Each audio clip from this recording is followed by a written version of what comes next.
Hey y'all, I just wanted to share with you real quick something I made recently. I haven't posted a video in a while, but I have still been sewing. And the latest thing I made is this bandana tote bag. You may have seen a lot of these going around. I think the brand that originally made them kind of get popular was Call It By Your Name or something like that. If that's not right, I'll put the name of the business on the screen and you can take a look. But they have bandana bags using all different colors. So most of the ones I've seen are two-tone like this one. So I used the purple bandana and a lavender bandana for the sides and the bottom.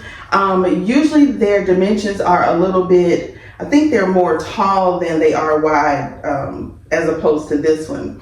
And the reason this one is the size that it is because for the batting, I used a Dollar Tree placemat. For my bag, I used this dish drying mat from the Dollar Tree. And it is 12 by 18 inches and it's padded. I don't know if you can, yeah, you can kind of see how thick it is, but you can tell it has like a foam padded insert.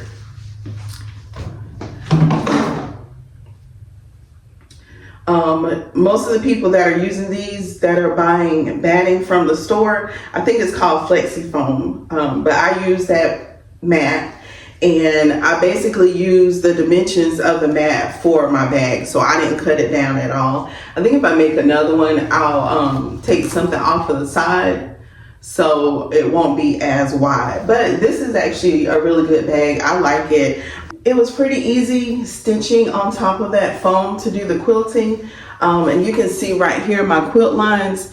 I think most people are doing like 1 inch. I didn't really measure. I just sort of freehanded it.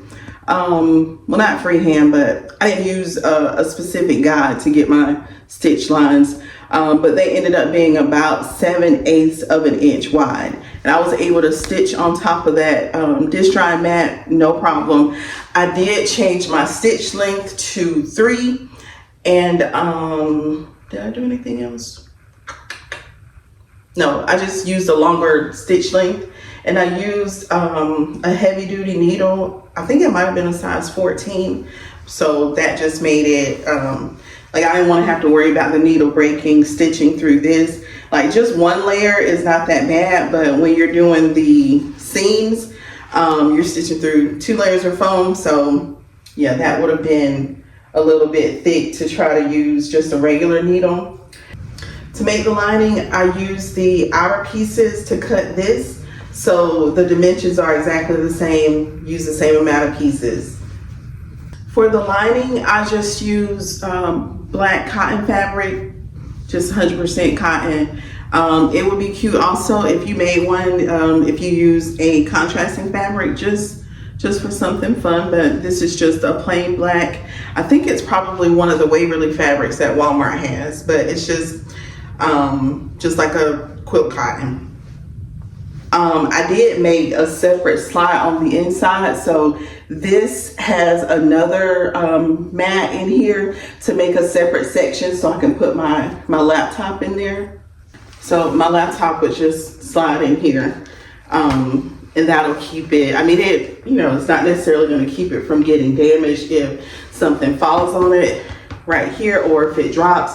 But it does make it a little safer, like it keeps it a little more secure. My bag is 6 inches. Well, I cut this piece 6 inches. So after I sewed it, it's probably about 4 inches right here. And the base is probably about 4 inches. For the straps, I cut out a piece of fabric that's 4 inches by 24. Yeah, 4 by 24, but this is how it looks. This is something I would take to work. So if I make another one, I think I'll put a pocket on the side just so I can put my water bottle. So I always take like a tumbler or something to work. But yeah, that is it. I know I'm gonna make another one because I've got some red and black bandanas. And if you're wanting to make one of these, most people are just getting the bandanas from Hobby Lobby. They're 99 cents each. And for this bag, I used 1, 2, 3, maybe 4 bandanas. And there was a lot of scraps left, so there would probably be enough scraps to do like a small zipper pouch. I know there's enough for a wristlet keychain, or just some other small accessory that you can include with this. And I don't know if I said it, but they do have these bandanas on Amazon. Of course, you get everything from Amazon. So that's all I wanted to share with you for today, my tote bag. Let me know if you have any questions.